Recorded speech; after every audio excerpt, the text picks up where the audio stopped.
بسم الله الرحمن الرحيم الحمد لله رب العالمين وصلى الله وسلم وبارك على المبعوث رحمة للعالمين نبينا محمد وعلى آله وصحبه أجمعين أما بعد السلام عليكم ورحمة الله وبركاته. We move on to hadith number 92 of this blessed book Umdatul Ahkaam, and who will read this hadith for us? Narrated Abu Maslama Sa'id ibn Yazid al-Azdi radiallahu anhu, saying, I asked Anas ibn Malik radiallahu anhu. Abu Maslama is not a companion, so we may say, may Allah have mercy on his soul. May Allah have mercy on his soul. Narrated Abu Maslama Sa'id ibn Yazid al-Azdi, may Allah have mercy on his soul, saying, I asked Anas ibn Malik radiallahu anhu whether the Prophet sallallahu alaihi wasallam had ever offered prayer with his shoes on. He replied, yes. Al-Bukhari. Okay, this hadith indicates one of the sunnah of the Prophet ﷺ that a lot of the Muslims have abandoned, thinking that it is best, it is perfect to pray without your shoes. Now, if you see someone praying with his shoes on, what would you think of him? Seriously. You would think that he's lazy, why is he doing this? Unknowing that the sunnah of the Prophet ﷺ is to pray while wearing your shoes, while wearing your sandals, while wearing anything on your foot, as long as you have been originally wearing it. Not if we are in the masjid without shoes and the prayer is being called, we go out and wear our shoes and come back. No. And it is a sunnah because the Prophet said, alayhi salatu wasalam, pray in your sandals or pray in your shoes, because the Jews and the Christians do not pray wearing their shoes. And we know that Musa, peace be upon him, before he was admitted to At-Tur, Allah told him, take off your shoes. You are in the holy valley of Tur. إِنَّكَ بِالْوَادِ الْمُقَدَّسِ طُوَى. And he was instructed to take off his shoes. So it seems to me, I'm not an expert in Judaism, but it seems to me that it is part of their religion to take off their shoes when they pray. Now whether they're practicing this or not, it's an issue of not related to our topic. So the Prophet told us and instructed us to pray in our shoes. Not only that, Anas ibn Malik, when asked, he said, yes, the Prophet ﷺ used to pray in his shoes. Not only that, we have an authentic hadith where the Prophet ﷺ once led the prayer in the masjid wearing his shoes, and all the companions were wearing their shoes. In the middle of the prayer, the Prophet ﷺ took them off, and all the companions in the middle of the prayer took it off. Look at how far they go into following each and every step of the Prophet ﷺ. Why did they do this? Because they love the Prophet ﷺ. Ibn Umar, may Allah be pleased with him, his companion says, I traveled with Ibn Umar from Mecca to Medina, and on the way he dismounted his ride and went to a certain position or location, pretending to be answering the call of nature, but he did not answer the call of nature. He just lifted his thobe or his garment as if he wants to answer the call of nature, and then he came back to the camel and continued traveling. So his companion said, Ibn Umar, what are you doing? What was that? He said, I traveled with the Prophet ﷺ once, and in the same position, he stopped and urinated and moved. So I wanted to follow his sunnah, though I did not have anything to do. Look at the degree. Of course, this is not advisable for us to do, because sunnah is divided into two types. Sunnah, when we say sunnah, it is divided into two types. The first type is known as sunnatul ibadah, or sunnah ibadiyah. Sunnah that is related to worshipping Allah Azza wa Jal. Meaning that if you do it, you are rewarded. If you don't do it, you don't have a sin. Depending whether it is mandatory or recommended or not. An example, if a person prays 2 rak'ahs before dhuhr, he's offering a sunnah. Why? Because the Prophet ﷺ offered it, and he instructed us to offer 12 rak'ahs per day. Among them, these are these 2 sunnahs. If someone performs umrah, he's rewarded, and we say that he has followed the sunnah. Why? Because this is what the Prophet instructed ﷺ. If someone grows the beard, we say he's rewarded because he's following the sunnah. But is it a sunnah or mandatory? It's a sunnah in the general terminology, which means that it's something that the Prophet did. But regarding the 5 rulings that apply on all forms of our life, whether it's mandatory, highly recommended, permissible, highly not recommended, or forbidden, these are the 5 things, or the 5 rulings that must be applied. So when we talk about the beard, is it sunnah, which means that you're rewarded if you do it, and you're not sinful if you don't? The answer is no. It is mandatory to grow the beard, and shaving it, by the consensus of all scholars of Islam, is forbidden, and it's a sin. So we go back to the issue of sunnah. The sunnah is divided into 2 types. Sunnah ibadiyya, meaning that you're rewarded, and we've covered this, right?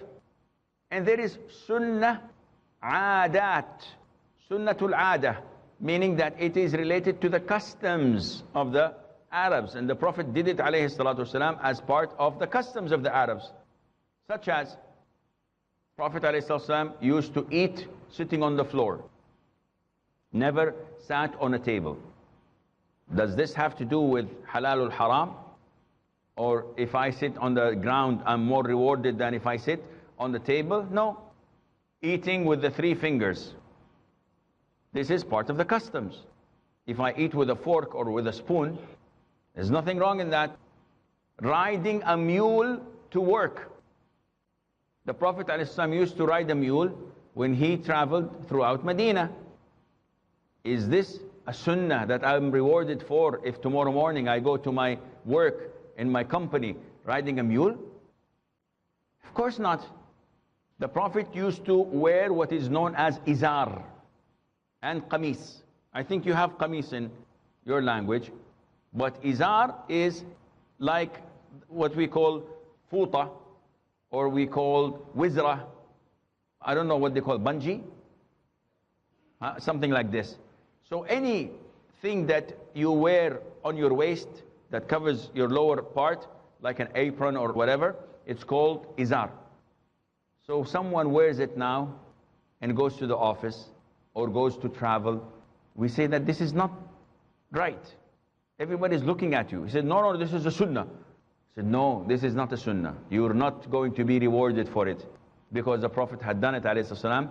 Because the Prophet had done it because it is the customs of his tribe, of his people, of his time. And time changes. So always be careful regarding the sunnah that is related to ibadah and the sunnah that is related to adah.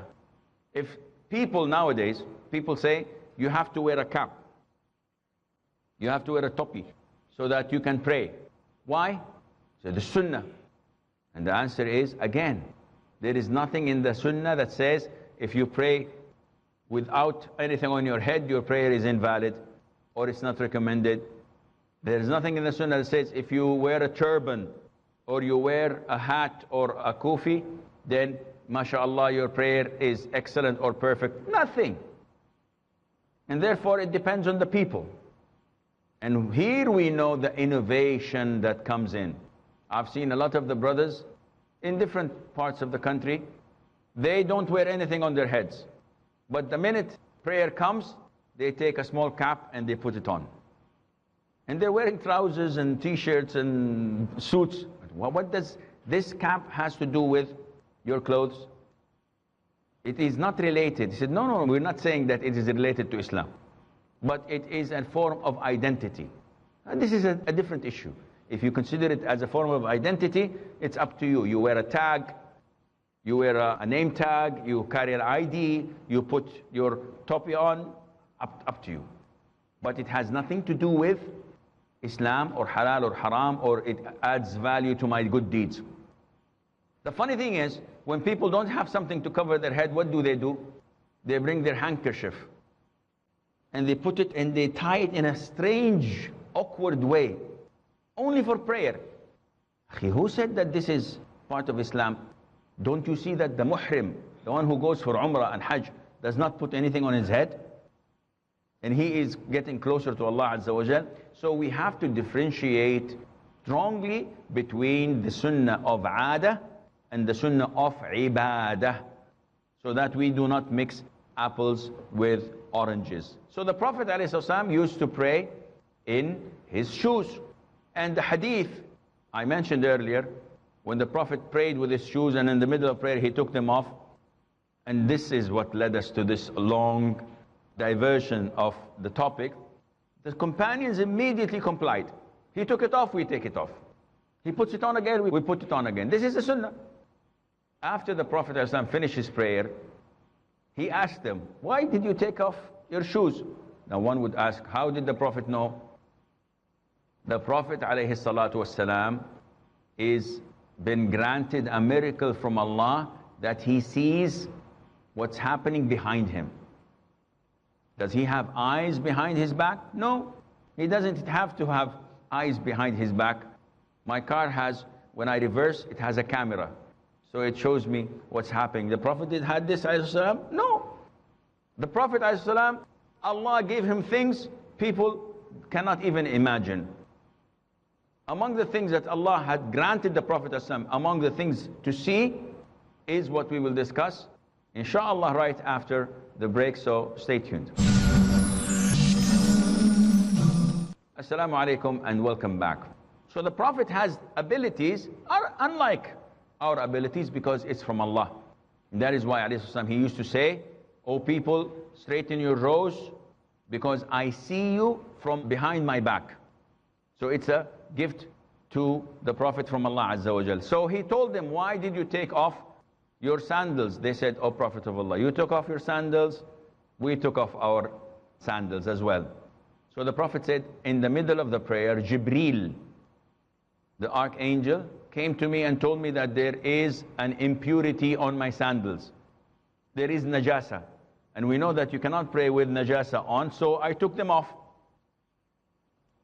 So the Prophet is saying, whenever any one of you wants to pray in his sandals, he should observe his sandals so that he is sure that there is no najasa. And if there is, remove it and pray with it.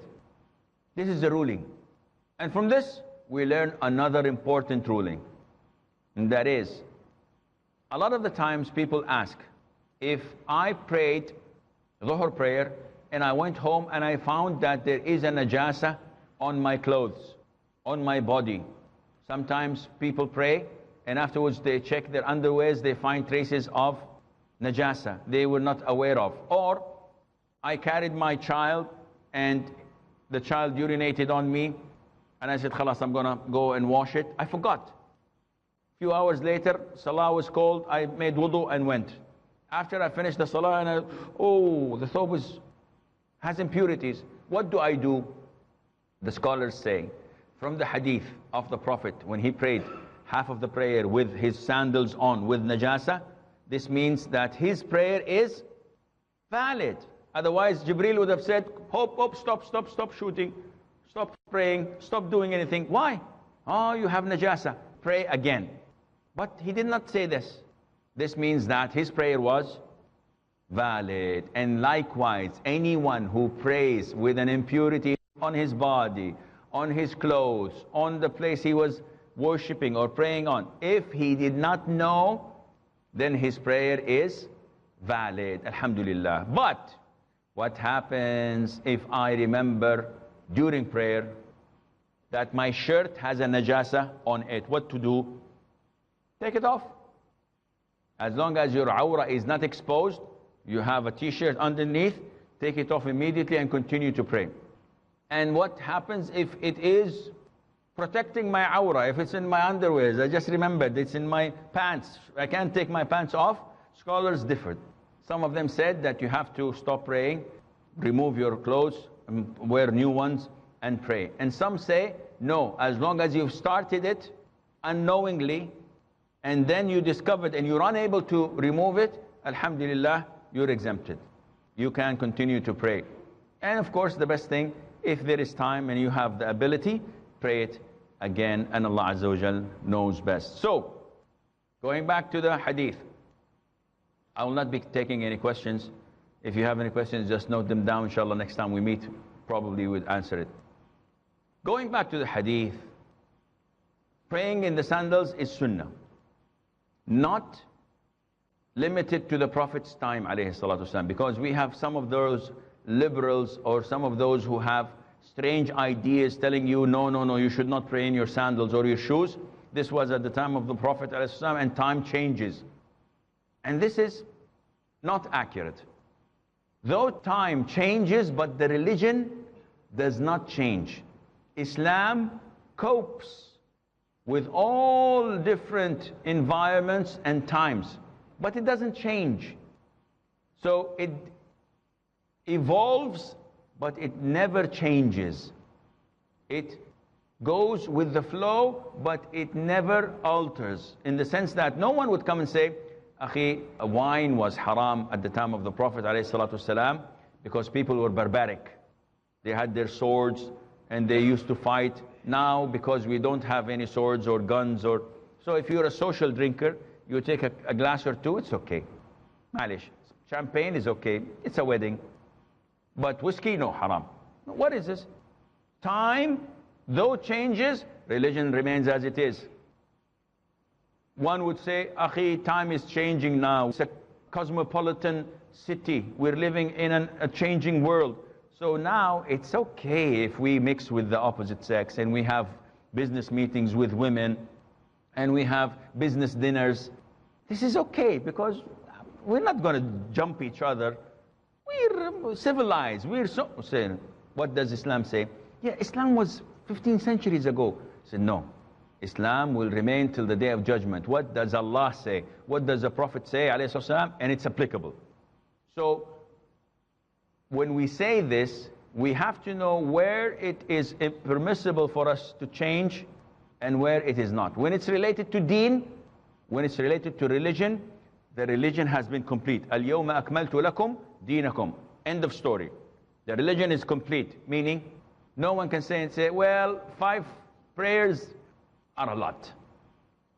Yani skip Fajr prayer so that we can go to work on time. This is 20% discount. Alhamdulillah, we have 4 prayers. Enough. Time changes. You say, no. Time changes, but prayers do not. Mixing, no. You have to segregate men from women. Zakat. At the time of the Prophet ﷺ, they used to slaughter as sacrifice sheep. Now, sheep is very expensive. So we will sacrifice 20 chicken instead. Or we'll have 5 big tunas. No, you can't. Deen is complete. But when someone says, okay, the deen, at the time of the Prophet ﷺ, they used to ride horses and camels.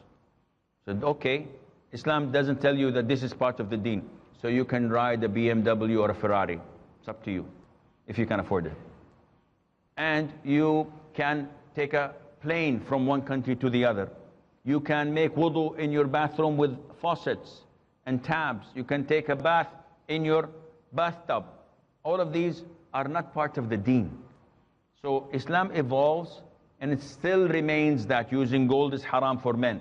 You cannot use golden utensils, whether it was 15 centuries ago or until today, because this is related to Islam. It's something forbidden or permissible. So, praying in the shoes is a sunnah. Now, is it advisable to apply a sunnah when the disadvantages are far greater than the advantages? Is it? Let me repeat. If I'm going to apply a sunnah, but I know that the outcome from the people, the disadvantages would be far greater than the advantage of practicing the sunnah. Is this advisable? This is definitely no. Because as stated before, Islam is built on attaining advantages and completing them, and preventing disadvantages and reducing them. So if someone, an imam or a student of knowledge, goes to nowadays masjids, which has been having these carpets all over the floor, nice, clean, very beautiful odor, people taking care of the masjid, and he walks on with his boots on these carpets. Is this recommended? Of course not. Though there is no najasa, though there is no impurity on his shoes, but there is dust, there is dirt. It's not najis, it will make the place dirty. Now, the question would be, would you enter your house with your boots on? No. So how do you dare enter the masjid? So, akhi, I'd like to apply the sunnah. Apply the sunnah when it is suitable. So if I'm praying, and this happens to me a lot, I go and travel, and the prayer is due, and I'm in an airport, in a foreign country, and there is no prayer hall. What to do? I pray in the waiting room. I pray in the hall itself, in the arrival lounge or the departure lounge. Do I take my shoes off? No. I pray with my shoes on, following the sunnah. We go for a picnic.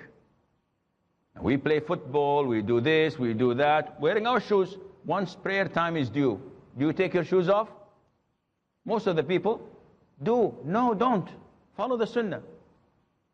Okay, I want to make wudu. Wipe over the shoes or over the socks and pray in your shoes, so that you would be following the sunnah of the Prophet ﷺ. So, generally speaking, throughout normal times, yes, pray in your shoes if you're wearing them, but not when you enter the masjid. Especially not when you enter a masjid of people who do not know the sunnah, because you will cause fitnah to them. And the fitnah is greater when you say, oh, this is sunnah. A lot of the arrogant and ignorant people, when they hear you say this is sunnah, they will curse sunnah. Astaghfirullah. Shaitan is there. So they're outraged. Why are you doing this? Why are you wearing shoes in the masjid? And you calmly say, because it's the sunnah of the Prophet. By saying this, they will attack the sunnah, and they will attack the Prophet ﷺ, because shaitan is in the driver's seat. He's controlling them. Therefore, one should be wise in applying the sunnah and in measuring the advantages and the disadvantages, so that you would not be a reason for attacking Islam. This is all the time we have. Until we meet next time, fi amanillah, wassalamu alaikum wa rahmatullahi wa barakatuh.